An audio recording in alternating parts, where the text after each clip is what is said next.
eu vou chamar o Paulo Fernandes, porque a gente já tratou desse tema, acabou de tratar sobre esse tema de aplicativo, para que a gente trate de um tema específico. Paulo Fernandes, muito obrigado aqui pela presença. Como o senhor vai? Tudo bem? Tudo bem, Leonardo? Prazer Tudo estar falando com bem. você e com a sua audiência. Muito bem. O prazer é nosso, a honra é nossa. Muito obrigado aqui pela presença.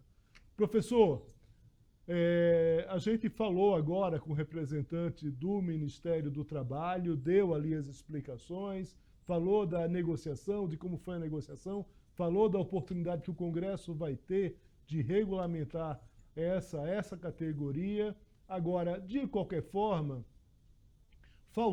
ainda falta os motoboys. O secretário executivo do Ministério do Trabalho falou das mortes de motoqueiros. Eu queria que o senhor avaliasse isso como um ponto principal aqui dessa nossa rápida conversa, pelo seguinte ponto.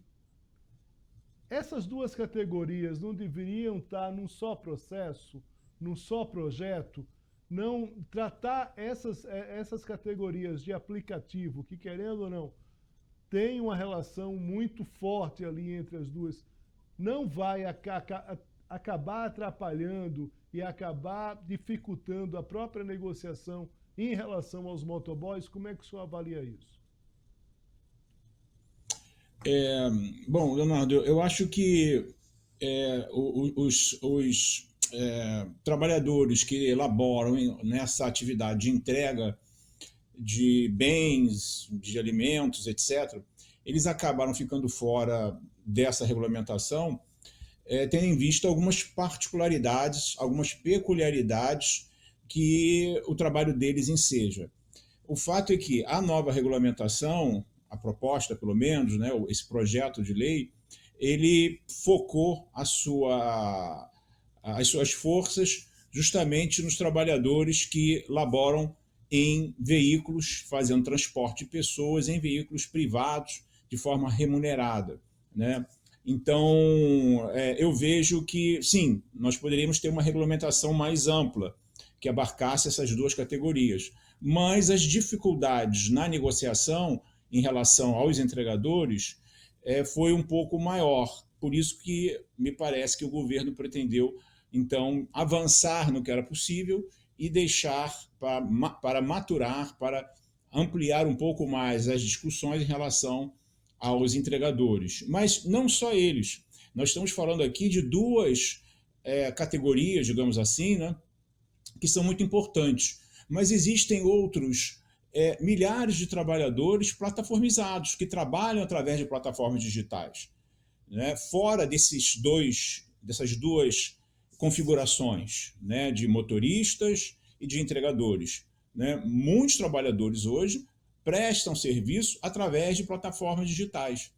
Então, se calhar, talvez seja interessante, sim, nós termos uma legislação específica para cada uma dessas modalidades, ou mesmo uma legislação mais genérica que possa abarcar todas essas nuances que as novas formas de trabalho apresentam.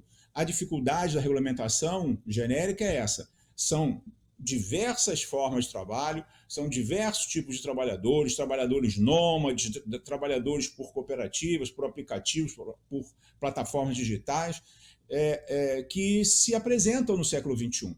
Né? E por isso que nós estamos nesse momento de acomodação, né? Nesse momento de observação e de legislação acerca desse fenômeno econômico. Né? E, claro, posteriormente teremos um movimento de acomodação, de maturação, de acompanhamento da lei e modificação, se calhar, também da legislação para ajustá-la às demandas sociais e econômicas incidentes nessa situação.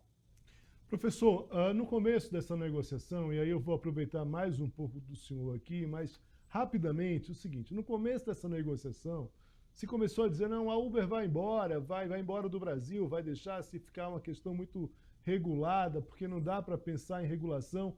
O ministro Marinho, de forma, vamos dizer assim, de forma até corajosa ali no ponto, disse, olha, não vai embora, não vão embora. Eles têm um mercado aqui no Brasil que é enorme, mas a gente precisa regular.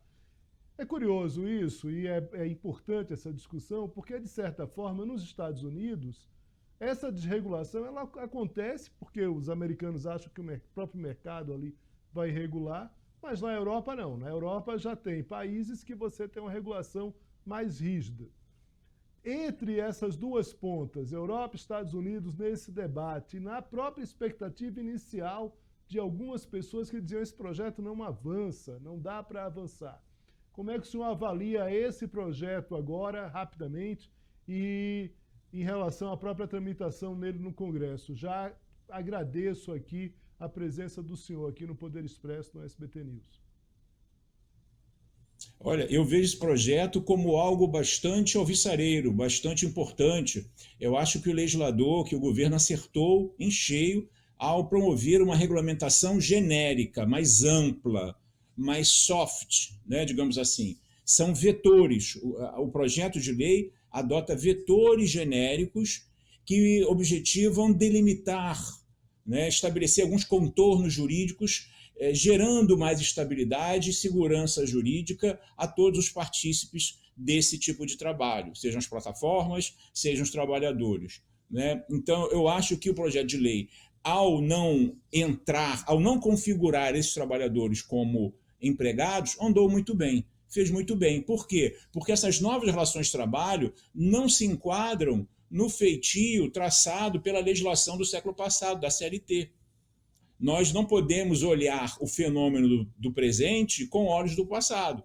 Então, a regulamentação proposta ela é mínima. Ela tratou de vetores, então fixou lá um piso salarial, um piso remuneratório, salarial não, porque eles não são empregados, mas um piso retributivo mínimo por hora, estabeleceu um prazo máximo de conexão diário, né?